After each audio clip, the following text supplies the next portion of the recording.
حضرت عبداللہ ابن عمر رضی اللہ تعالیٰ عنہ حضرت عمر کے صاحبزادے مکہ مکرمہ میں ان کی قبر ہے۔ میں نے جب انہیں پڑھا تو مجھے ان سے بڑا پیار ہو گیا، لیکن آپ کو پتہ ہے وہاں جا کے کسی شخص کا مزار تلاش کرنا یا پوچھنا ایک مشکل کام ہوتا ہے۔ تو ایک دفعہ میں مکہ شریف میں حاضر تھا تو ایک گاڑی والا ڈرائیور مجھے کہنے لگا کہ مولانا میں آپ کو جانتا ہوں، مجھے آپ سے محبت ہے، ایک بات بتاؤں آپ کو۔ میں نے کہا بتاؤ۔ کہنے لگے حضرت عبداللہ ابن عمر کی قبر دیکھنی ہے۔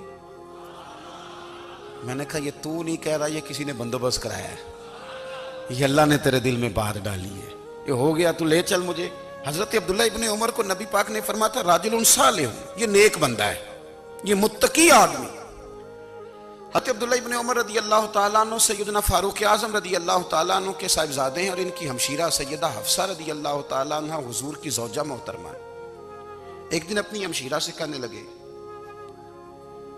کہ نبی کریم صلی اللہ تعالیٰ علیہ وسلم گھر میں آئے نا، اور اگر حضور غم امت میں پریشان نہ ہوں، طبیعت کو حشاش بشاش دیکھو، تو ذرا پوچھنا تو صحیح حضور کا میرے بارے میں کیا خیال ہے، پوچھنا تو صحیح کہ کریم کی بارگاہ میں میرا کیا مقام ہے، میرے بارے میں حضور کیا فرماتے ہیں۔ اب بہن کو کام بتائے، اور بتائے بھی بھائی، اور پھر بہن وہ کام نہ کرے، یہ تاریخ میں ہوتا نہیں۔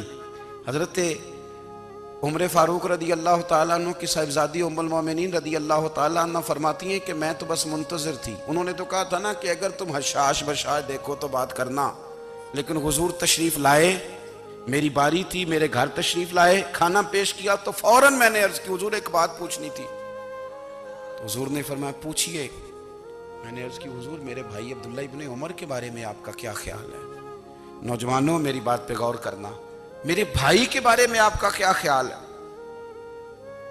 تو نبی کریم صلی اللہ تعالیٰ علیہ وآلہ وسلم نے میری طرف دیکھا، اور پھر حضور زیر لب تھوڑا مسکرائے، اور بریلی کے امام کہتے ہیں کہ حضور مسکرا دیتے تھے نا تو جو بڑا دکھی ہوتا تھا وہ بھی ہنس پڑتا تھا۔ اب سوال پیدا ہوتا تھا کہ پھر تو اس مسکراہٹ کے لیے انتظار کرنا پڑتا ہوگا کئی مہینے کہ حضور مسکرائیں تو رونے والے ہنسیں، تو اعلیٰ حضرت فرماتے نہیں، انتظار نہیں کرنا پڑتا، یہ مسکراتے رہنا تو حضور کی عادت ہے۔ جس کی تسکین سے روتے ہوئے ہنس پڑے، اس تبسم کی عادت پہ لاکھوں سلام۔ یعنی یہ تو عادت ہے حضور کی مسکراتے رہنا، اس کے لیے انتظار نہیں کرنا پڑتا۔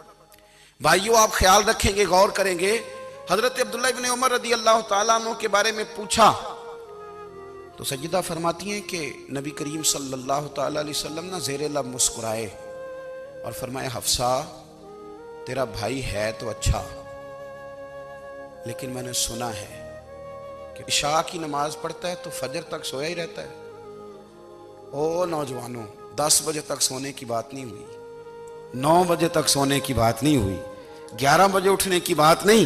حضور فرمانے لگے میں نے سنا ہے کہ عشاء کی نماز پڑھ کے سو جاتا ہے اور فجر تک سویا ہی رہتا ہے، اسے چاہیے کہ تہجد کے وقت اٹھا کرے، اللہ کی بارگاہ میں حاضر ہوا کرے، آہوزاری کرے، سجدے کرے، عبادت کرے، اٹھتا ہے اور فجر میں جا کے اٹھتا ہے۔